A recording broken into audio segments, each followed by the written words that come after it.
ever heard the expression beating a dead horse? That's what I'm going to do today.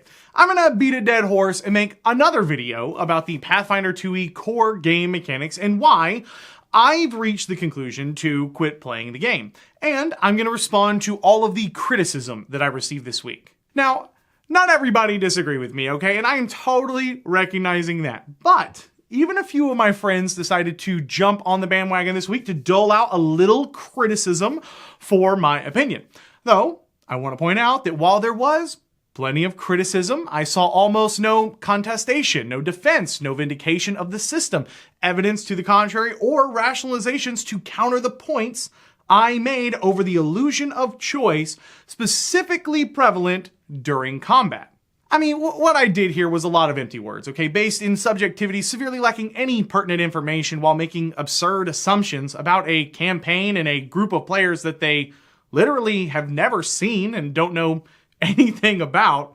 And at the same time, I also received comments encouraging me to follow up and provide more specifics. So here we are. Let's beat a dead horse. Addressing the elephant in the room. I am incredibly disappointed in the rude, condescending, and frankly belittling comments directed towards myself and my players this week. Furthermore, I'm disappointed in the lack of back and forth dialogue and discussion that usually takes place in the comment section whenever I do a video like this. I'm no stranger, okay, to having people disagree with me, but the downright disrespect in tone I've seen in the little gathered communities on the internet is incredibly disheartening. See what I did there? But the real kicker I want to talk about here is just how little genuine discussion these individuals offered up. I saw response videos and I read comments on Twitter where people said over and over, just be more creative, Cody. That's all it is. Just be more creative. You just need to be more creative. I don't know why you haven't thought about this, but have you tried being more creative? None of them talked about the feat system.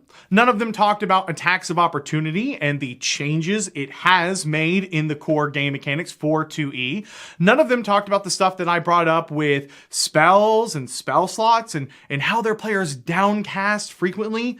It's because they don't. None of them talked about how they push and shove and use skills in combat every single turn because there's so many awesome choices. Because there isn't. And they don't. And they know it. They didn't talk about these things because they didn't have anything of substance to add to their arguments about how my analysis was incorrect. And here's why, because A, B, and C reasons in the game's mechanics. It felt a little to me like those monkeys, you know, those hear no evil, see no evil, speak no evil monkeys, just players covering their ears and screaming out into the ether of the internet that there's absolutely nothing wrong, la la la, it's your fault, it's your player's fault. I even saw people trying to shift blame to the writers and make excuses for the adventure path we were running. Look, I'm sorry.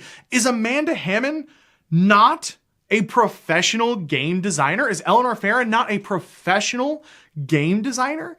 It's like all of the fans of the system wanted to blame everything else but taking an honest look at the game's mechanics and talking about their pros and their cons. And if you'll allow me this brief moment to be upset on behalf of my players who took a bunch of abuse they did not deserve from those anonymous commenters on the internet this week who don't know a damn thing about my players. Would it surprise you to learn that 60% of the players in this group are between the ages of 40 and 60 years old? Probably not what you expected, is it? Did you know that 40% of the players in this game were also members of my Out of the Abyss campaign that I've talked about several times before? So they've been with me over 2 years through two totally different campaign systems or game systems and two totally different campaign styles. Maybe, just maybe, they might be maybe a little more creative than you're giving them credit for. And these commenters didn't and don't have a clue about how my players creatively approached a multi-leveled tower by wild shaping into a sparrow to fly to higher levels and free prisoners from chain devils while sealing off sections of slavers with wall of force and literally tearing through other sections of the walls and into the stairwell as a dragon to chase down a powerful enemy caster before they could teleport away. Or how the group just 2 weeks ago made the brilliant deduction that the area they were infiltrating actually had two distinct groups that had agreed to work together, and that they were not so intertwined that perhaps my players couldn't take out some of the slavers and pass themselves off as the slavers to the other group instead, completely and utterly overcoming an encounter with nothing more than their wits and creativity without initiative even being rolled. Just good old-fashioned roleplay and creativity. Did they know anything about how my players cleverly used a wand of web as a safety net to escape an exploding cliffside temple, aka GoldenEye 007, or how they discovered a plot of a planned ambush by polymorphing into an insect, and how quite literally they became a fly on the wall to discover that the councilwoman had been replaced by a necromancer under the illusory disguise spell that they had previously defeated before allowing to escape? No. The commenters didn't know any of that, but just rudely dismissed my assessment of the game's mechanics as nothing more than my fault, my player's fault, or even the writer's fault, without offering any analysis of their own to refute my assessments about the game's mechanics and design. As we say down here in Texas, it's just a lot of people talking out their asses. Okay, now that I've had the chance to defend my players a little bit, another comment I saw in several places was about how I said my players were forced to play optimally. This was probably the biggest issue I had with several of the response videos, and I just want to clarify that if you go back and watch it, that's actually not what I said. I said the game's mechanics give the players the feeling of being forced. The mechanics give the players the feeling of being forced to play optimally. There's a big difference between being forced and feeling forced, okay? I forced my son to brush his teeth before he goes to bed. I feel forced to compliment my wife when she asks me how she looks. Get the difference? It is my belief, after giving a year of my life to Pathfinder 2e, that the game's core mechanics do not offer enough interesting choices for the players during combat to justify the overcomplexity of the ordinary mundane actions that could and should be simply handled during roleplay. And I have receipts that will prove and illustrate all of my points here. Okay, another big accusation in these comments I saw was that my players were simply min-maxers, okay? And the reason they were repeating the sequence of actions is because all they cared about was optimizing, all right? They're just a bunch of optimizers. Let's go ahead and address that one real quick. To do that, let's be specific and talk about the Pathfinder 2e Ranger. Now, as a reminder, because apparently I do have to keep repeating myself for it to sink in for people, the illusion of choice is not during character creation, but rather after initiative has been rolled with your choices inside of combat. I'm not talking about roleplay. I'm not talking about character design, okay? I'm talking about how the game mechanics and core game design create that illusion of choice inside of combat. Did we all get it that time? Okay, was that specific enough? Okay, so you want to make a ranger for your next Pathfinder 2e game, and you've come up with your background, and you know that you want to use a bow like Legolas. That's it. Nothing fancy or over the top. Very reasonable ranger with the bow trope. You're level 1, and so you get to pick between 5 choices for your first feat. Your choices are between Animal Companion, Crossbow Ace, Hunted Shot, Monster Hunter, and Twin Takedown. 5 totally and completely different choices here. But you want to shoot arrows with your bow. So, Animal Companion, it isn't really the vibe you're going for. Neither is Crossbow Ace. Twin Takedown is all about double striking with your sword.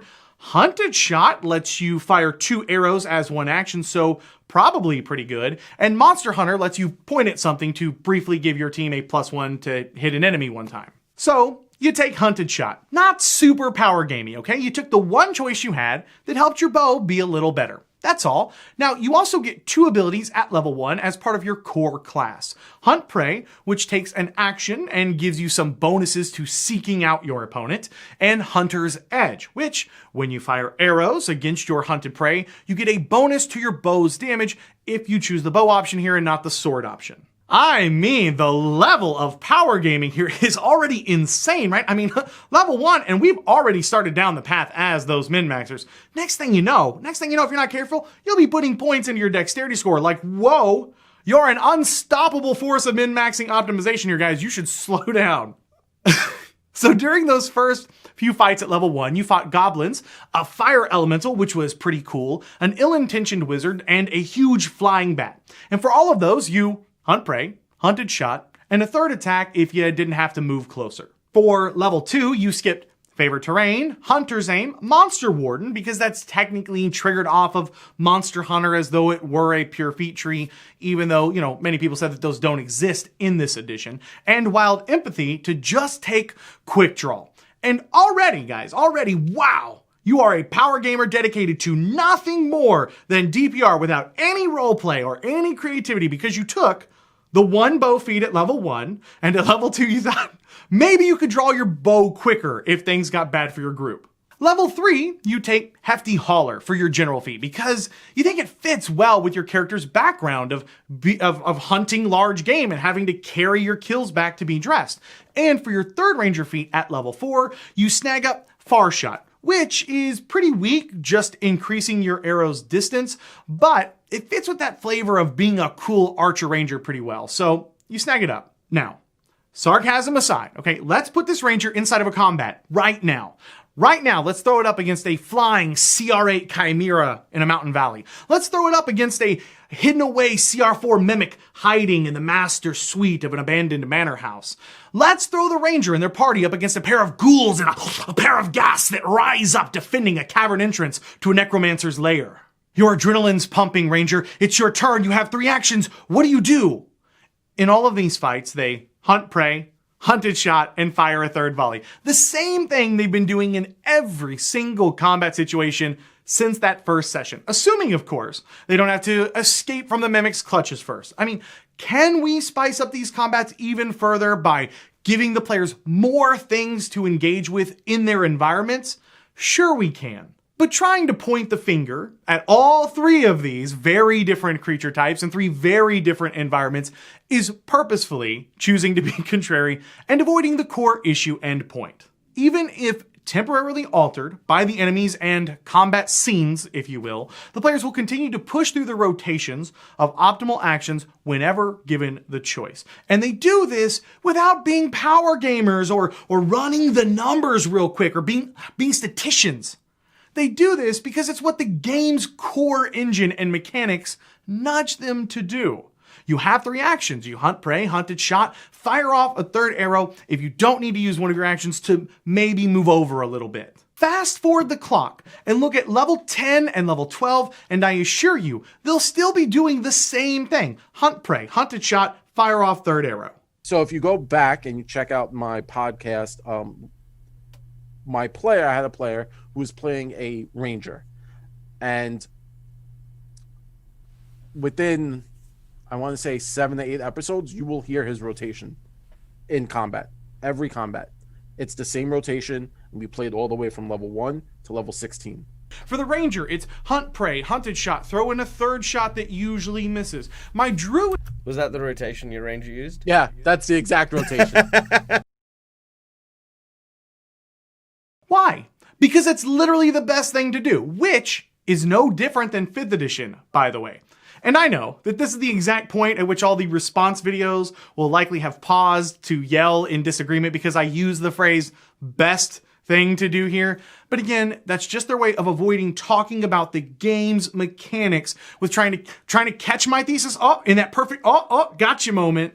Of course, guys, of course the players don't have to do the best thing all the time. Of course, okay? If that's all the discussion you have to offer, then you're really missing the point. And I would argue that you're missing the point on purpose because you're experiencing cognitive dissonance. Feel free to disagree with me, but that's my opinion. But for fun, let's take a direct comparison between the Pathfinder Ranger choices and the notoriously bad 5th edition Ranger class. For this example, we'll pair our 2 rangers with a buddy and slide over into a fight between a pair of nasty wights, since both of those creatures are considered by their respective systems to be a CR3. And we'll set the level for all 4 of our characters to level 5, since that seems to be a good benchmark for really both game systems. Our level 5 Pathfinder Ranger has just picked up Natural Medicine at level 5, so they can use their nature skill to treat wounds. Meanwhile, our level 5 D&D Ranger has gone Hunter Colossus Slayer at level 3. And just so we can make the comparison really as equal as possible, while I won't give the Pathfinder Ranger any magic items, okay, freely admitting that, I will give the 5e Ranger simple moon-touched weapons just for the sake of overcoming the 5e White's damage resistance, which the Pathfinder White does not have. Here, we have two identical combats taking place. For the sake of the argument, let's just say that this is already in the middle of combat, but neither the Pathfinder's Hunt Prey or the D&D's Hunter's Mark are active at the moment. And I won't even go into the details for the fighters just to keep things simple. On the left, I think y'all's left will be here, side of the screen, you have the Pathfinder 2e game, and on the right, you have the 5th edition game. Let's examine for a moment a basic strike and basic attack for our two systems so we can see what the numbers look like.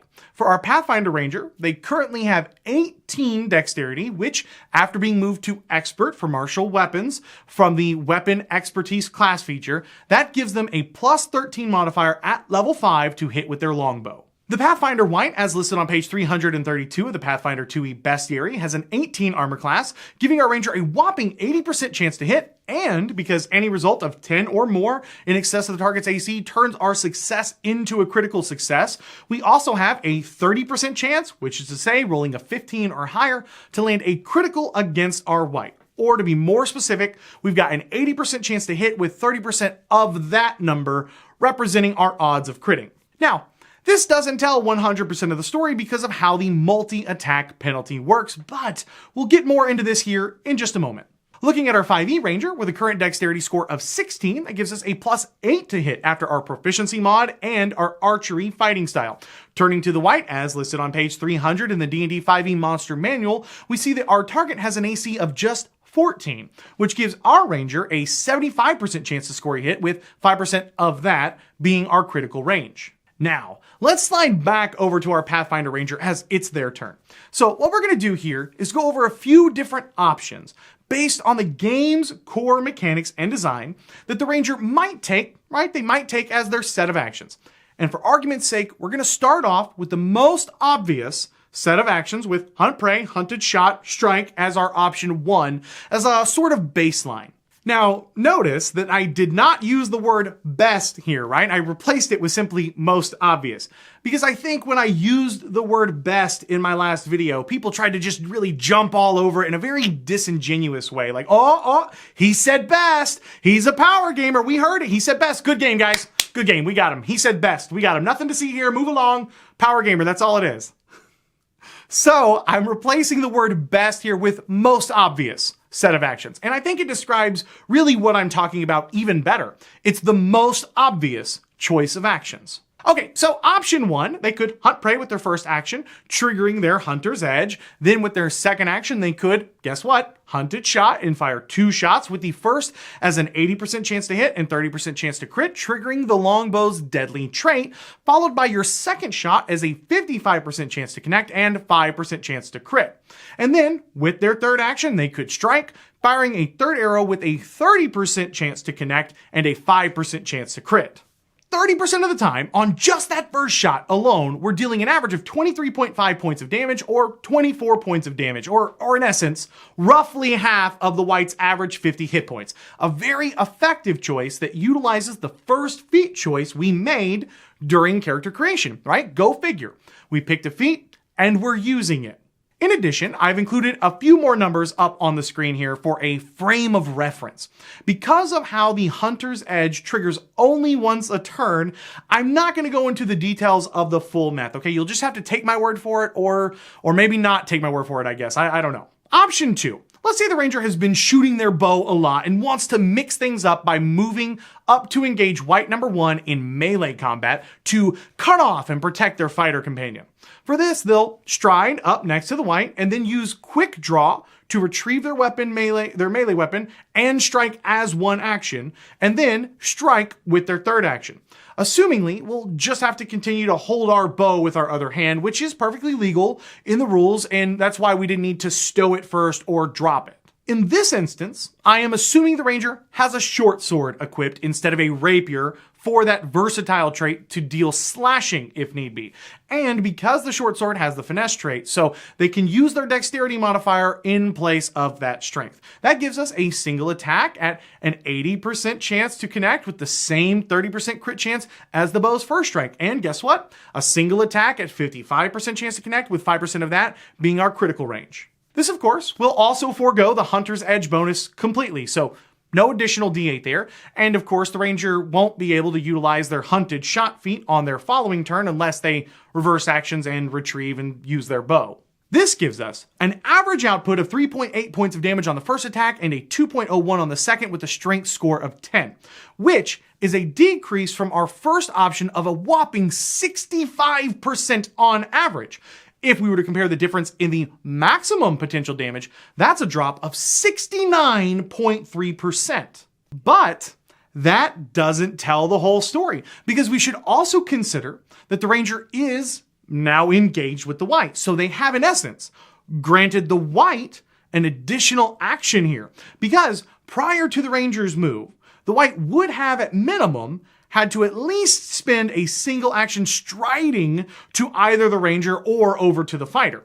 However, it now can freely stand in place and take all three of its actions attacking the Ranger back. So not only have we decreased our own deficiency significantly, but we've also boosted the effectiveness now of our enemy with this choice. For brevity's sake, I won't go into the statistical differences for this white. I think it's easy enough to evaluate as I've already presented it here. Moving on to option 3, we could instead choose to jump to the fighter's aid and engage white number 2. So for our action here, we would stride 25 feet, counting every other diagonal as 10, followed by a 5-foot step to get into our final position. And finally, quick draw with a strike.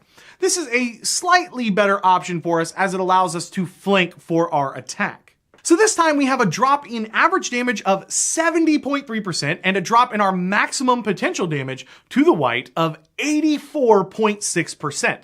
Now again, this also is a set of actions that would completely ignore your hunted shot feat and your hunter's edge bonus until you decided to switch back to that most obvious choice of actions here on your next turn. However, something to consider is that the fighter now has a flanking partner as well. But before we dig into that, we could also argue that yes, while the fighter can now flank, so too can the second white. Both would get that additional 10% boost to their chance to hit, which is why, again, for brevity's sake, I'm not going to go into all of the little minutia of it. Also, it would be kind of ironic for people to argue with that as the point of this exercise is to evaluate the game's mechanics on what your expected set of actions would be versus trying to be creative and mix things up with the core game engine and to illustrate your point of increased effectiveness and trying something different in a real world example. For this Ranger, you simply had their counterpart in the fighter really do nothing more than their most obvious set of actions to really take advantage of those Rangers' choices here to try to be more creative. Bottom line, yes, the Ranger helped the fighter, but they also increased the effectiveness of both whites in the process with flanking of their own. But, Cody, I can hear you saying, combat isn't always about the most damage. Yeah, I totally agree. So let's have the Rangers really mix things up and do something wild and crazy here for a fourth option, just for kicks. It's going to be a silly example, but for kicks, let's do something wacky. Option 4, just for fun here, they could stride to the white, engage with the fighter, and with their free hand, trip, which, runs the risk of the archer just falling over prone themselves. Then they could even attempt to grapple the white on the ground to hold them in place for the fighter with that third action. This, of course, would still trigger the multi-attack penalty because both trip and grapple have that attack trait. So the grapple would be at a -5. And, of course, it would use the Ranger's strength, not their dexterity modifier. And then, the Ranger would also be prone for the other white. But after foregoing 3 attacks with the weapon that crits 30% of the time on the first shot, the Ranger has still accomplished a lot. Because whenever the fighter goes, guess what? The white now has a -2 penalty to its AC, but in a way cooler way than just flanking it. Now, the white, of course, doesn't actually need to be standing to use the strike action, and so it only takes a -2 to hit the ranger who's grabbing it, but since, technically the ranger also has the prone condition, that's actually a wash. And of course, the second white still standing would in turn get the same bonus to hit the now prone ranger as the fighter has against the first white, but at least we had this fourth incredibly satisfying option available to us. Because, as many of the comments and criticisms I received this week said, Pathfinder 2e's robust combat system is really all about getting more creative and using those skill actions in combat to shove and grapple and trip people. So at least we got to see what really getting wild and wacky with some good old-fashioned shenanigans could do for us mechanically. Are there other options than just these few in this example that the devil's advocates could type up in a response to that perfect but Cody, I would do this or that, or I would grab a rope and then start running around the white like they were AT-ATs? Of course, there's other options, but because of the game's mechanics and how the game is designed and how the feats work versus the basic combat choices presented to us by Paizo, none of those options are really even close to being genuinely decent options in combat as just standing there and shooting your bow because the feats that you've taken. It's not just that the other options are worse. Notice how I use the word worse and not bad, is that they are so much worse that choosing them means you are clearly, purposefully extending the combat for your group unnecessarily. And I would argue that for a system that supposedly is the cream of the crop, the creme de la creme for creating interesting combats and characters, I don't believe it to be particularly delivering on those expectations. But let's be fair. Does the 5e Ranger in this circumstance, in this snapshot, have a better set of options really? The 5e Ranger, unlike the Pathfinder 2e Ranger in this snapshot, does actually have an additional concern: spacing. Most likely what the Ranger should, and earnestly most would do, is bonus action cast a spell of Hunter's Mark, then fire twice with extra attack, and finally move further away, because they don't want to take damage and have the white trigger a concentration check to lose one of their beloved spell slots as they continue concentrating on Hunter's Mark. It's a subtle difference, but it is a difference, and we should take note. As you can see from the numbers listed above, we have an average damage from the first shot as 8.65 damage, and our second shot we have an average of 9.25 damage to the white for a total of 17.9 average damage with this set of actions as our baseline. There was a fun bit of math here as we had to calculate the odds and percentages of these shots triggering the Hunter's Mark and how many of the second shots that connected would have had the Colossus Slayer trigger if we didn't connect previously. And I did find it interesting that our most obvious set of actions here were less than a single point of damage on average different than our Pathfinder example. So kind of interesting.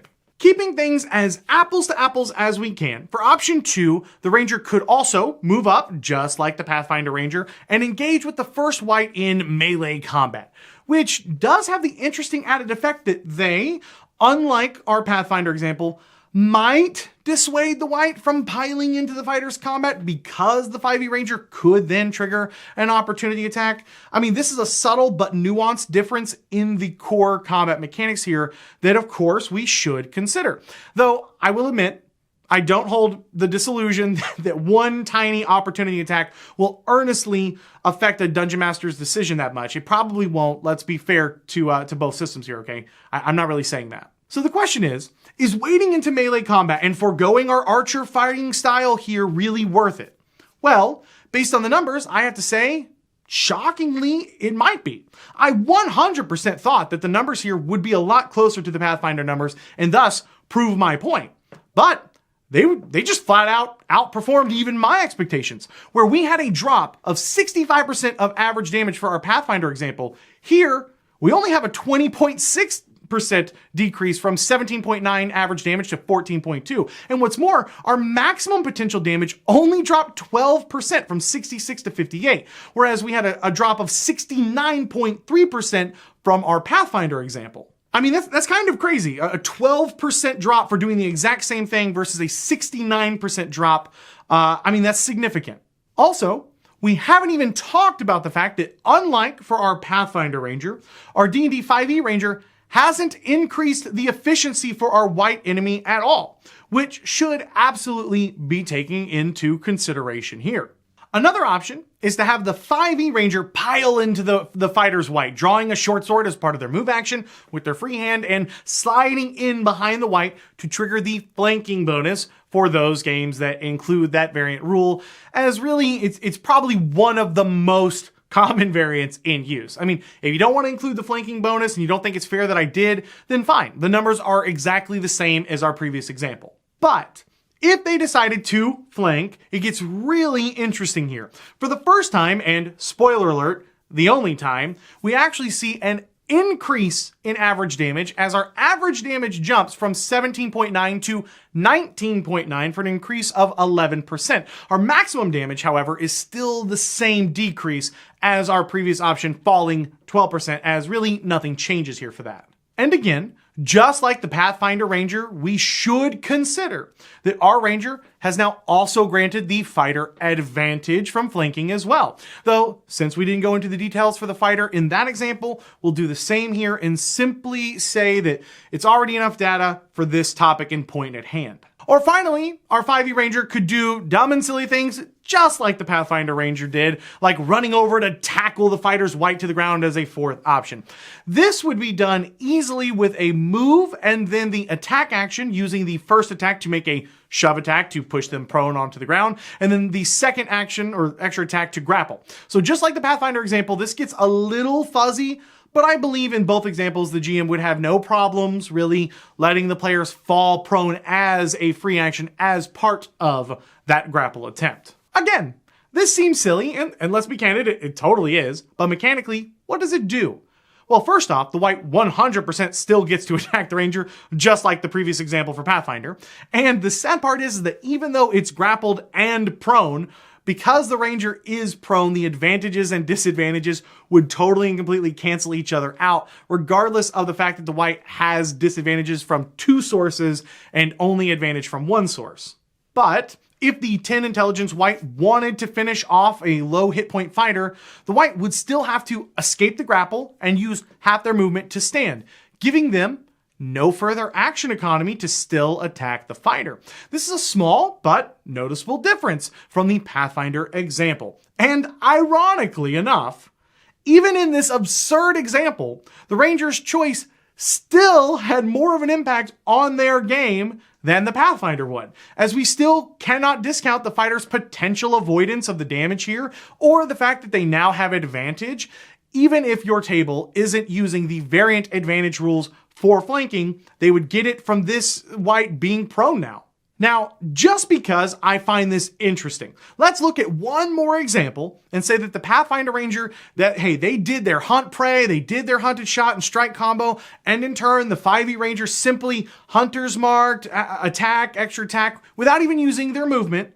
Let's flip the table and look at the whites here for a moment. Let's say both the DM and the GM have the white that was shot at move in to engage the Rangers. Okay, they make their attacks. Maybe they get hit, maybe they don't. Really, the only addition that might matter for is for the 5e Ranger so that they don't, again, drop concentration and have to burn another spell slot. Which might actually lend to a more interesting choice, by the way, for the DM playing out that combat. They could double up on the fighter, or they could try to get to the Ranger so that they drop their hunter's mark. As an aside, I would probably have the white attack whomever taunted in character via roleplay, or even whomever the 10 intelligence white evaluated as the bigger threat after the first round of actions. Or sometimes, depending on the situation in total, I would just roll. That's just a little tip out there for DMs who struggle with spreading out their monsters to avoid feeling like they're picking on one particular player too much in a campaign. But I digress. Now, it's the Rangers' turns again. Here's a great example of why I'm saying the Pathfinder core game mechanics do not lend to interesting choices, but rather an illusion of choice. Now that the Pathfinder Ranger, who is using a bow, has had a melee combatant close in on them, let's see just how much it has affected their choices. The only problem is that it doesn't.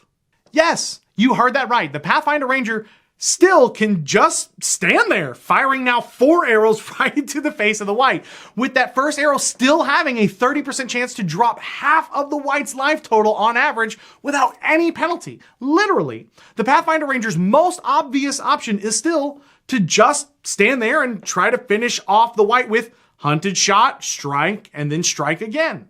Some of you might be saying, but Cody, shouldn't the white get an attack of opportunity? Shouldn't the white being up on the ranger give it at least a penalty to shoot? The answer to both of those questions is simply no. It does neither of those things. There is no penalty to shoot a bow right in someone's grill. And because of the changes Paizo made to attacks of opportunity, the white actually doesn't get any reaction here. The Game Master's choice to move the white into melee with the ranger has had zero mechanical effect on the game. Literally, the positioning didn't even affect the game 1%. Super interesting combat choices, huh? I can hear you keyboard warriors losing your minds right now, so I will address the fact that yes, if the white had been a different monster with the attack of opportunity feature, shooting the bow then would have triggered an attack against the ranger. And yes, you're absolutely correct. I'm not denying that. But I went through the entire bestiary by hand and counted every single stat block, no matter how similar they were, to just see how many of them had attack of opportunity. My total, 55 out of the 411 stat blocks in the book. So that's just 13% of the monsters in the game, roughly, or at least the first bestiary, that could get that single reaction attack. And because it matters, 9 of those 55 were versions of the same dragon. So I counted the young red, the adult red, and the ancient red each, and so on. So really, the variance of the monsters that have attack of opportunity isn't even really that high. Also, yes, the white technically has a reaction when it dies to attack again. So moving it there would theoretically matter if the player didn't know the stat block, which, by the way, they shouldn't, okay? If you're a player, don't read monster stat blocks, damn it, okay? Worst case, if the ranger player was really worried about triggering an attack of opportunity, they could have gone from 4 arrows down to 3 and simply just moved away 5 feet. The point really is all still the same. But what happens when the shoe is on the other foot? What happens when the white crashes down on the 5e ranger? Well, funny enough, the 5e combat mechanics actually kind of create a semi-interesting choice here for the ranger. Because the white is standing in front of them, they now have had their 2-hit percentage on each shot drop from 75% to 56%. And again, all that's happened is the DM chose to engage with the ranged character with that white and forego creating a flank against the other fighter instead. And it dropped the ranger's efficiency by 20 percentage points. Okay, 19 percentage points for those of you guys wanting to be semantic. You know, it almost feels like the DM had an interesting choice to make there with multiple satisfying options. It almost feels like that. Meanwhile, the ranger now has a genuine decision to make. Should they attack twice at a 56% success rate and hope to just finish the white off? Or should they bide their time with a dodge action, granting their assailant disadvantage as well until the fighter can come in and help? Or should they just provoke an opportunity attack and risk losing their hunter's mark and an attack and subsequent damage from that white, really in hopes of just hammering them with damage in return? Is the trade-off to remove the disadvantage from the attacks worth it? Who knows? I'll take it one step further. Let's say we took variant human instead of the standard human, and now the ranger might even have a 4th good option for stepping back and provoking that attack, only to return fire with the sharpshooter feat activated. Damn! I mean, damn, look at that. Look at the mechanical differences in 5th edition's core combat choices right here versus Pathfinder's. Look at the black and white, undeniable statistical differences between just the positioning of a single enemy. Now, I'm going to say something right now before anybody else misconstrues my point because they skipped around and didn't genuinely watch the video and instead are just looking for clips that they can use out of context in their own videos or forums. Because context matters. I am not saying that I believe that Dungeons & Dragons 5th edition doesn't have repetitive issues in combat. Okay, I'm not saying that. I am not saying that I believe D&D 5e's combat is better than Pathfinder 2e's combat because of this one example. Although, I mean, really, after digging into it, maybe I should. I am saying simply, the choices you make inside of combat for Pathfinder 2e, which again, beating a dead horse, not character creation, but after initiative has been rolled, the core game mechanics inside of combat do not offer enough interesting choices for players during those combats to justify the over-complexity of the ordinary mundane actions that could and should be simply handled during roleplay. I absolutely stand by my point of players entering into a rotation of actions, not because they've stopped and pulled out their calculators and figured out, well, if I do this and then I do this, and that gives me a 72% efficiency level increase over. No. Okay, they do it because they went, oh, look, this feat lets me roll an extra damage dice when I do this thing. That's cool. Hey, look, this ability gives me a small bonus to that same thing too. Neat. It doesn't mean that they stop trying to swing from chandeliers or ride on a silverback gorilla's shoulders as a gnome. It does mean that the game's core mechanics nudge them to do the thing that they take their feats for. And after showing you guys the cold, hard numbers, I don't know how anyone could, in good faith, argue otherwise. And ultimately, my issue with the system is, what's the upside? I mean that. What's the upside here? Because the tedium of the crunchy system really just takes me out of immersion completely. I mean, look at this. Look at this. Look, there are four degrees of failure for balancing on a mossy log in the woods. These are hard-coded written rules, guys. I'm not making this up. You can pull them up in your books.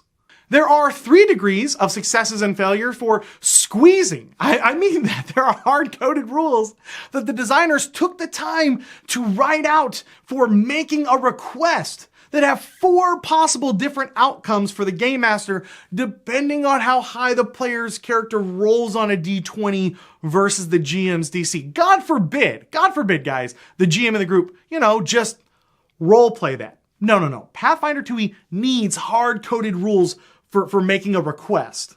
And my point is any of that adding fun to your games? Is it fun for your group to have hard-coded rules that define the parameters for squeezing? For me, the answer is simply no. It doesn't add to any part of our game experience. Well, Cody, you could just ignore all those extra parts and rules that you don't like and house rule all those things. Yeah, sure. I absolutely could do that. But my question is why though? There's already a game system for my table that ignores those tedious rules. Look at this right here. This is a perfect example of what I am talking about. In the Dungeon Master Guide for 5th edition, it lists both the standard rules and the variant rules for identifying a magic item in 204 words. Pathfinder 2nd edition is spread out between pages 238, 503, 504, and 505, and including the accompanying chart and subsequent table referenced 10-5, takes the Paizo team 847 words and numbers to deliver their rules for the same process in their game. And to be fair to them, I didn't even include the paragraph of the rules that the 10-5 table was included in on level-based DCs. Look, I can't be any clearer here. If you enjoy that, then great. I mean that. I said that in the last video. It shows that Paizo has a passion for this style of gameplay. It just ain't me. The trade-off of dealing with all these little rules that we got isn't worth the incredibly complex combat system. Because in my opinion, or really as I hopefully illustrated in this video with cold hard numbers, the combat system for Pathfinder 2e isn't very deep or rewarding for martial classes once you really dig into it, in my opinion. I will say that I don't find really much difference at all between the two systems when it comes to casting spells. Functionally, there's really not much difference in my 5e games and my Pathfinder games between my caster PCs. And this is probably because most of the Pathfinder spells take 2 actions of your action economy anyway. So in practice, side by side, they do seem practically identical, as each can in essence cast a spell and then make a move. It's very, very similar. And I wish Pathfinder 2e had more versatility with allowing players to get creative with breaking up their spells down and casting up, not with spell slots, but really with their action economy. I said in the last video, and I'll repeat it, I think they had a great idea. I personally don't think that they really went for it enough to really rebuild their system, their spell system from the ground up and lean into these mechanics more. And I'm sure they had discussions about it during their creative process. It's not like I think that they didn't debate doing just that. I just wish they had really gone for it. As is, in my opinion, the spell system it's fine. It's not groundbreaking. It's not terrible. It's just fine. And if players throw fireballs in D&D 5e and then come over to throw fireballs in Pathfinder 2e, they'll feel right at home. The best thing I did this week was to take the whole week to produce a response. And while I was making this script, I had to keep deleting it because I was so frustrated with all the responses. I was so mad. And I purposefully am leaving out any clips for all the response videos that I saw this week. Okay, I'm just going to cut all those out because there was no way to include them without kind of being a jerk to these creators and showing them disagreeing with themselves in the same video. These creators who might be maybe a little smaller than my channel, who might maybe not have an audience the size of mine to really lift them up and support them like I had this week. So for that, I just want to thank you guys. And I think, doing that to them would just be lame. So I'm just not going to subject them to that because after seeing how cringy anonymous keyboard warriors can be this week talking about a game, singling out any of them would be a really mean thing to do. And that just ain't me. What I will do is say this. I watched the responses and it was frustrating for me because in all the videos, they would say one thing where they kind of undeniably agreed with me in my assessment of the mechanics. And then immediately they would turn around and just tell me to be more creative, which, if I could speak candidly, I found to be a pretty insulting thing to say. I mean, it was a little arrogant of them to assume that they knew what the problem was without any information just because they were experiencing their own cognitive dissonance. And the funniest thing to me all week is how many times I heard their problem is, his problem is, and I actually never, not once in my video said we were having problems in this game. We're not. The game is fine. Now, we may move on to something else here as we've already ran this campaign for a year, so the group may make the decision to try something else out at the end of our next book. I just don't know yet. But I tell you what, I'm going to give all these creators a pass this week because I think it's just better to let the scenarios that we examined earlier in this video speak their truths. However, there is one creator that I watched that I was rather impressed with, and I hadn't seen this individual before. And while they did not agree with me, the way they disagreed with me was notably civil. And their insights into the mechanics clearly came from a place of being able to dissect them in an objective way. So I really just want to take a moment here to plug Tommy over at Black Dragon Gaming, and I'll throw a link down to his channel below. If you guys and gals are interested in hearing more insight on Pathfinder 2e because you guys like Pathfinder 2e, maybe go check Tommy out. See if he's got some cool stuff for you. Now, there were a bunch of silly little criticisms for me this week that I want to show you. I got a pretty good chuckle out of, like, I made this video because Wizards paid me to, or that all I care about is D&D, or that I'm the worst person on the internet, or something, to which I'll say, I'm sorry you feel that way. But you know what? Even if you hate my guts, because I had some criticisms of the game that you guys like to play the most, I hope that if you see me at a convention, assuming, by the way, that we ever even have them again, that you come up to me and say hello. If you want to come up to me at Gen Con and tell me how wrong I am about this mechanic or that mechanic, or ask me if I've ever played this system or that system, please, please, please do. Because I love to meet new people. I love to talk about role-playing games. I love to talk about game design especially, and I love marketing, and I will be more than happy to share a beer with you and chat about the things we love, even if we don't agree on those things 100% of the time. At the end of the day, there are plenty of people that will love the Pathfinder 2e role-playing game. I just happen to find that the oversaturation of rules and crunch doesn't add anything to the game for me. Because Pathfinder 2e is a game where you'll never have to make it up. You just have to look it up.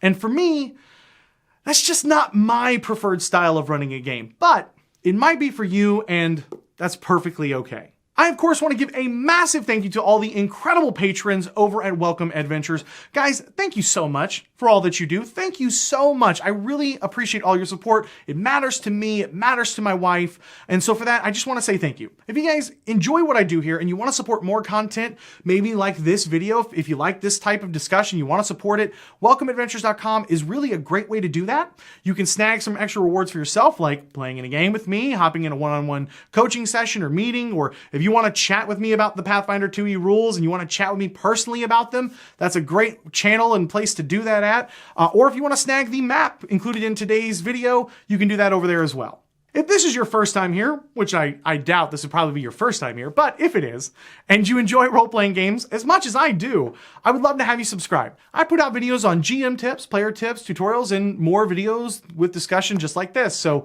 if this sounds like something you might be interested in, just hit that subscribe button down below and come join us. Thank you guys so much for watching.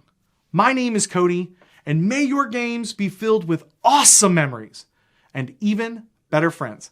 I'll catch you guys next time. Yeah.